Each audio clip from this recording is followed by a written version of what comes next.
This is my hero, this guy here.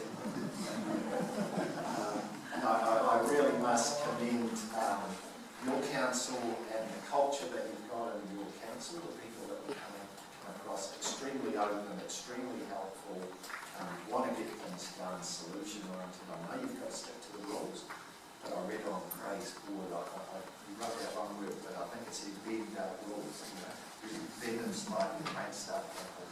Don't let the rules hold us back too much. Yeah. So that's it, folks.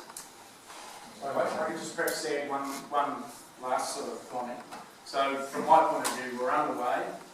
We're starting to get some runs on board. We haven't actually seen that, but I'm confident that's coming. Francis and Mark are working hard for our area, and that's a big plus if you've got people that really care. So I feel that we're definitely on track. One thing that we haven't sort of addressed probably is something like today, communicating with the council, and we'd be open to suggestions from the council as to 6 monthly, Ian and Francis come make an address and keep you informed of where we're going, whatever. So can we leave that with you? Yes, and absolutely. come back and tell us what your preference is. Thank you for that. Right, are there any questions of Lizzie Fong here? Right, Councillor Mark Lipscomb and then Councillor Van Rooyen. Thank you for the presentation. I have quite specific questions for you, and I'm happy for anybody to answer those. Unless you've changed your trustee, the appointments panel is responsible for appointing your trustees, and it says in your trustee at 7.2 that you'll have to have 2 representatives from the South Waikato District Council. When I queried that, I was told that there wasn't any representatives from the South Waikato District Council on that appointment panel, and you've mentioned you've made a recent appointment.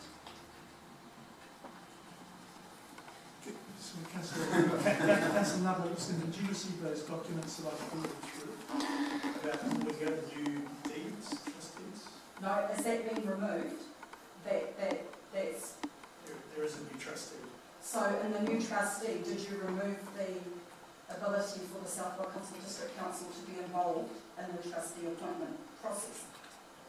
I can't answer that. And I can't remember whether that was specifically taken out or not. I can investigate that and with them and get it to come back. But fundamentally, the two deeds pretty much crossed over, and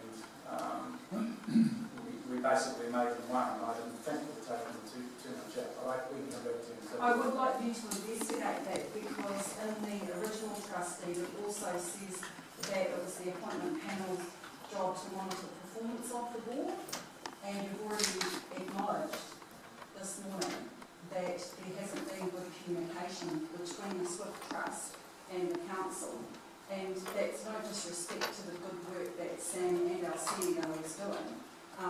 My primary focus is the fact that the Swift Trust was given $20 million, and you've had the money for 2.5 years. Councillor Galusina will tell me that's not long enough to see any returns, and I'm glad to hear that there is Karu Limited being involved, and I'm looking forward to that. What I am primarily concerned about is the lack of consultation and what influence the South Waikato District Council can have in your trust. If you have removed that, then what oversight does this council have? Can I jump in there, please, and just a little bit of background too. When Council, South Waikato District Council first talked about and made the decision to take the investment fund outside council, it was, as was put up there, because of the threat of amalgamation. Now, if we had been, and we actually, it was a deliberate decision to take it outside and make it become a completely independent trust where we had actually no jurisdiction over it. What was most important to us was that the benefits of that trust, that money, was going to stay within the South Waikato bounds where that money was was actually where it actually came from. So this is Neil, our ex-mayor, it's his baby. We got extensive legal opinions and information, and from local government New Zealand, from auditors and from independent lawyers to say that it needed to be totally independent of council. We accepted that, so if we had had representation on it, it could have been seen as a CCO, I think, at that stage, wasn't it, Craig? Mr. Hodgson? Yeah, that we would have had influence. So if we had been amalgamated, that money would have been disseminated amongst the councils that we would have been amalgamated with. We didn't want that. We wanted that money to benefit the South Waikato area. So we actually made that conscious decision, Councillor Nabulitskin, to keep at arm's length from it. The auditors looked at it, and they, in our audit report, they accepted what we had done. Because it was quite unique and really innovative, it was reported as part of their major report to government. The Auditor General's report actually reported on it.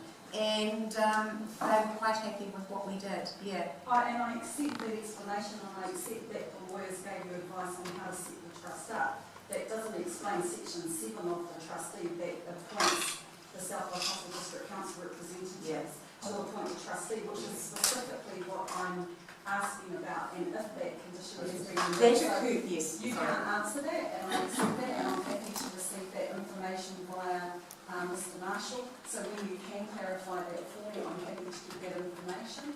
Thank you for answering my questions. The appointment panel did originally, when we appointed the original trustees, did have two South Waikato District Council elected members on it. I don't know what's happened since the trusts that have merged and what's happened with your trustee, but originally it did comply with the trustees. Councillor Glusina and Councillor Bell. Firstly, with the trust as performing at the moment, I'm perfectly happy with what you're doing and the progress you're making, and the fact that it's been 2 or 3 years, it's not an issue because you have to have time to bed it. With regards to the trust documents, they were approved by the District Council, so Council were given trust documents drawn up by the Council's lawyers, which had been gone through thoroughly to make sure there was no conflicts of anything in there that the Council's involved in. But the trust, the set laws in this trust were the Council, and really I would have thought that any variation of the trust documents has really got to be initiated by the set laws, not by the trustees. And I find it hard to see where the power has come from for the trustees to vary their own trust document without consulting back to the Council, who set the whole process up. Because we approved each of those trust documents clause by clause, and that was approved by the Council to preserve the interest of the Council. But in that trustee, didn't it say that the trust was completely independent of No, we absolved all responsibility, we'll all keep... But we set up the trust. I won't challenge you. The council meeting set up the trust. Yes. And it shouldn't have been varied without coming back to the council, because the trustee is pretty sacrosanct in terms of I'm not a lawyer, and you are, so I defer to your knowledge. But yes, I can help a little bit, thank you. but I'm slightly out of touch. Or I can't remember exactly. We used a lawyer to do that. We got a recommendation from a guy called Barry O'Donnell, who was the secretary of New Zealand Dairy Group before the merger, before the creation of Fonterra. So he came and analysed the whole thing for us. Fundamentally, we stuck with the same deed, and we are completely independent. The trust is, trustees have legal obligations, that they have to be independent. Oh, no queries about the independence. Hold on, just one at a time, please. Councillor Rosina. Yes. So we followed, we got legal advice, we got advice from a professional to amalgamate, and we didn't vary the trustee very much at all. At the end of the day, perhaps we could have come back and said, this is what we have done. But I don't think we have breached, I'm very relaxed and comfortable that we haven't breached anything that's really in the deed that's And I don't think... And we are independent. Sorry. Thank you for that, and I don't think that it's appropriate that we do, to be honest, to go down that line. We're getting information from the trust as where they're going. I think that we, as far as I hear Councillor Messina say, that you're completely comfortable with the way everything's going. I think we put the other, it's all right, Councillor Bell. It just concerns me that that we're probably going down a little bit of a track that isn't necessary at this stage. Sorry. Can I just follow? We can clarify all this by just having someone look at the trustee to see who has the power to vary it. If the trustees have the power to vary it, that's fine. That's what they've done, and I'll accept that. If the power to vary should come back to the council as set laws, well, that's another issue. We'll have to look at it because it was the council that set it up. All right. Thank you for that. Sorry.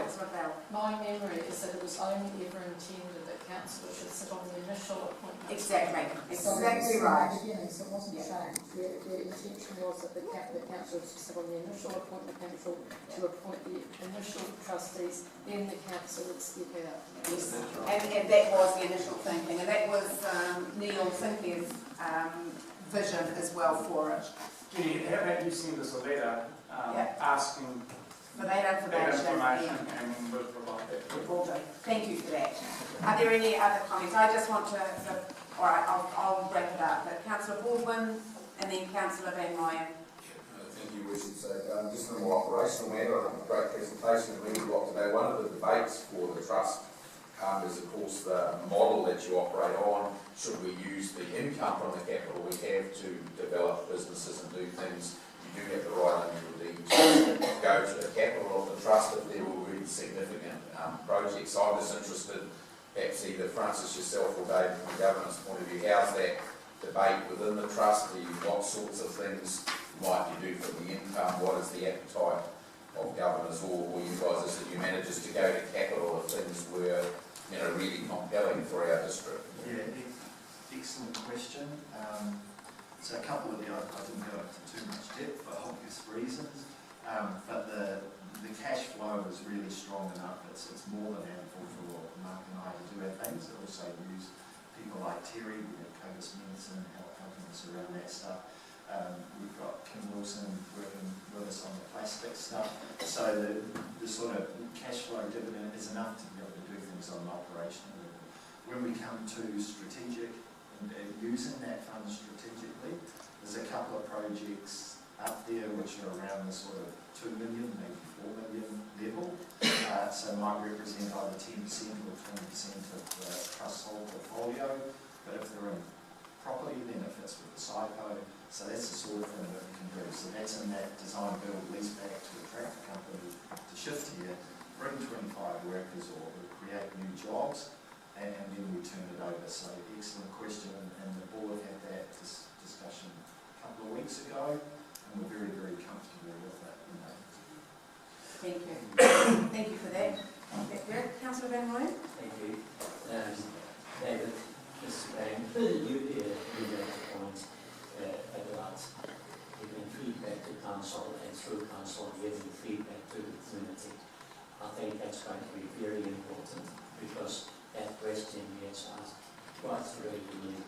People in the community who say, where is our $20 million? So there's that point, and also I think because a lot of the capital originally came from the northern part of the district, and when Gordon Blake was mayor, he said to me, always make sure that this money is the whole district's money. It's not money that belongs to one part of the district. So I think as district councillors that we recognise that. Thank you, Councillor Van Ryan. Sure. All right, if there are no any more comments, any more questions, I just want to thank you on behalf of Council for your presentation. Absolutely. I mean, there has been a little bit of delay perhaps in getting started, but I think once you've come on board, to me, it's exciting and it sounds like it's full steam ahead from day one. We really appreciate this. And as I said before, this is Neil's baby. It was his idea and innovation, and I think it's pretty innovative. What the council of the day